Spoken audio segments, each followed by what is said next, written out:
on the promotion of coffee growing in the constituency. Nituza kushoma aha ndwara zemwani ezitwareba aha tena twani kutambura konka njemo nimba mutazimanyire aze ndwara ezo niziruga omu seedings zitest kubyara estuliyoni tugeza ho kwiyaho ateze shaha abyara resistant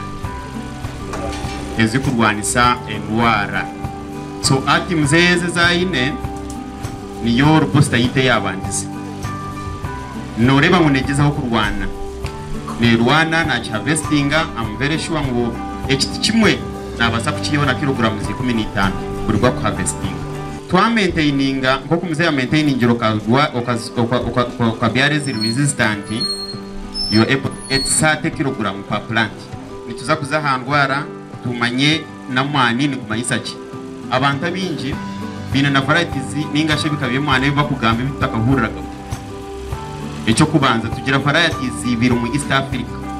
zonka ni robusta na na arabica mukano buri muntu yabibeti ati nyine kino mwana kwanje namweta korono twine variety bakweta korono mu Uganda no mu East Africa teri kuba retire technology ya cutting mu agronomy language nabacheta cloning bakucheta cutting abantu bita baburisho cyabarema kugamba bacheta korono but the word was cloning cloning ni kimanyisa ki okuzo mu maza garden okashara makatika muzero bwa rya nasimba hari umunasara bed process ejo ne bacheta cloning ebikabyo mani twinebiri arabica na robusta abwenchi robusta ni kijinga munongo mu western central eastern and part of northern robusta ne yera mu Roland ni kimanyisa ahanta hatariho mishozi ya mani ntuza kwega aha omwana ogu technology yagonku yatandikire ine ekiba kweta elite kibe mu rumo ruzungu onka wagira ngo kifunzemo no cyeta direct seed ngo twafundize kire cya cloning twari abantu batakicenga twagita hekini twakideko mu bracket twakita cutting so kuturagambire cutting ibonoza kucenga kiturunzi twara ki tumanyisa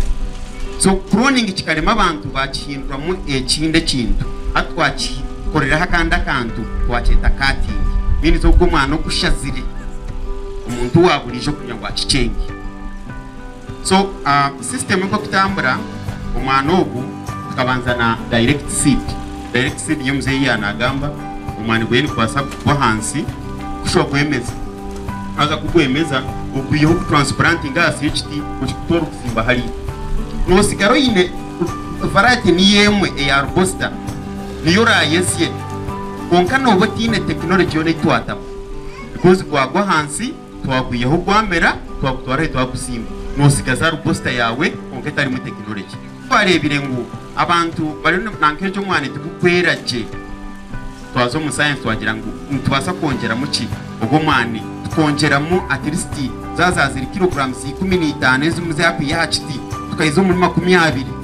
niko koleto kweta cutting ejo twagikozire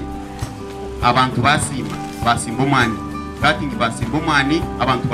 bamwe baragana hari zananka ezeze za direct seed basimba umwani cutting yayera onka cutting bisha bagaruza report bajanti umwana kumwatwire ni gwero kumwakozire konke kizibaho kiri ni gurwara hati twagaraka yo mu science ni yemwe omukika cy'umwani nico kimwe ejo ni technology yakisha twitwaza twakore cyo bakwita KR K ne standing hari kituza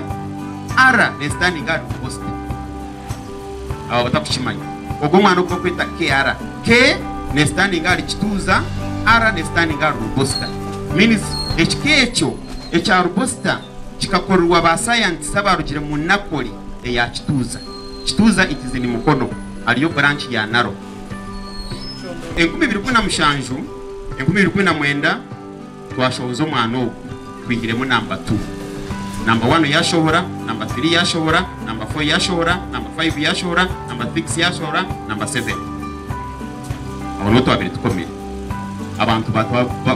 abakuru bagwana musinga kumwatandika kubyara umwanya umwagubwire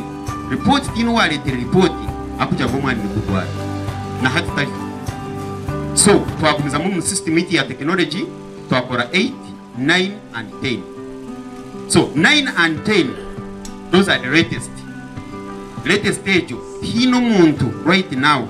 oba na celebrate oine 9 and 10 tushohirera stia esezi tukroningire zibyo mu keji ko muzeyi mwazireba hari zibyo mu keji niziba ready kugira ngo umuntu ayine 9 and 10 okwezi kwa munani